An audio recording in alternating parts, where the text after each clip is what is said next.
Hey guys, welcome to the Formless Guide with your host, Guru J.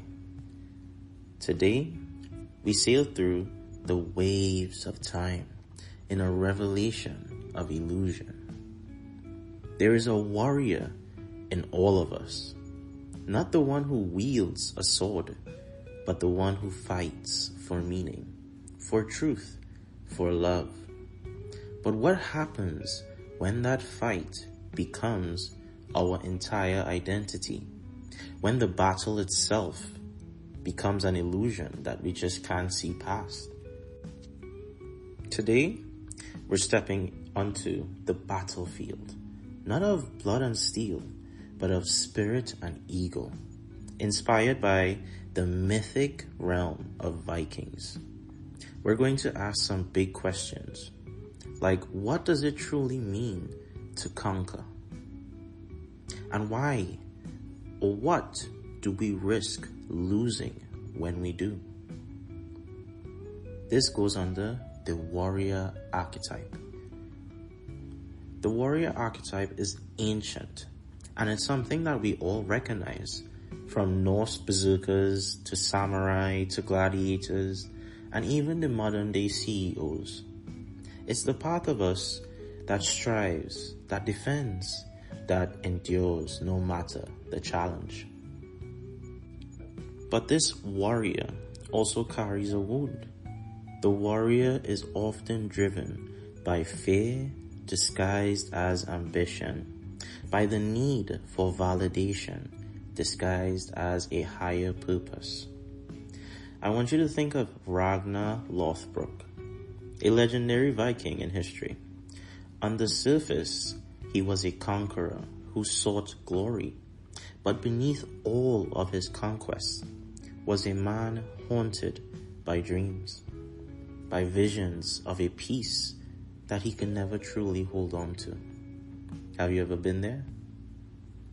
It's an invitation for us to look inward and ask ourselves, what battles am I fighting right now that no longer serve me?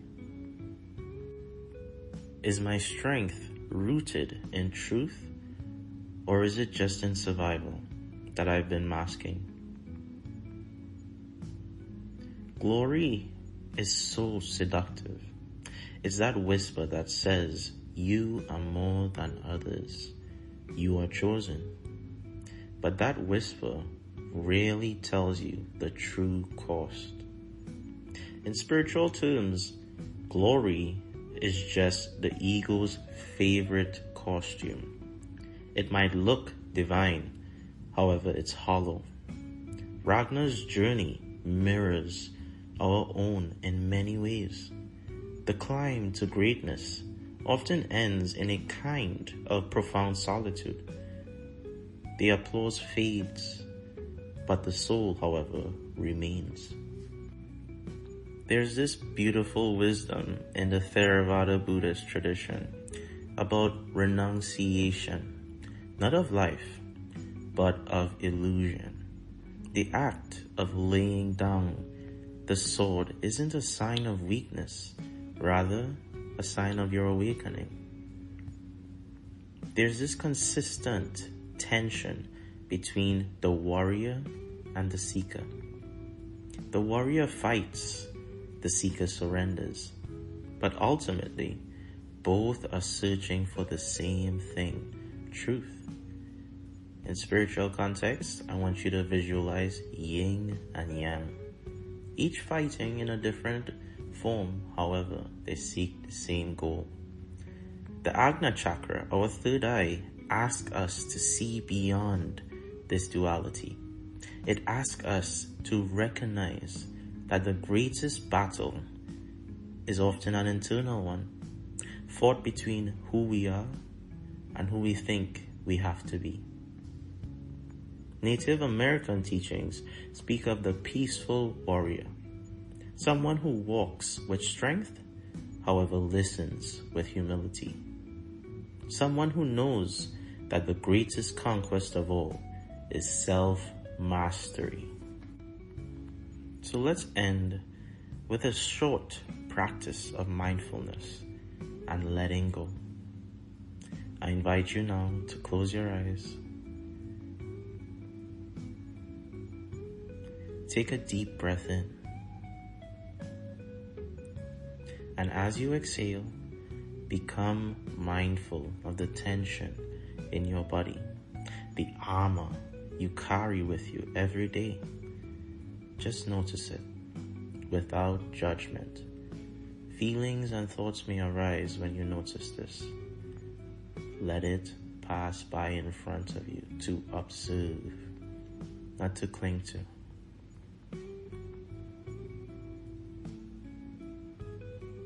Now imagine yourself standing in a vast open field. You're holding a sword. It's heavy and it feels familiar. But today, you make a conscious choice to lay it down, not in defeat, but in the ultimate liberation of yourself. Feel the urge, receive it. Feel your spirit as it rises.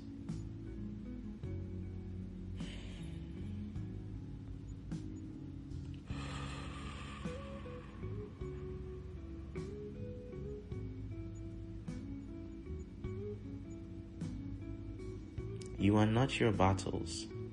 You are the peace that follows them.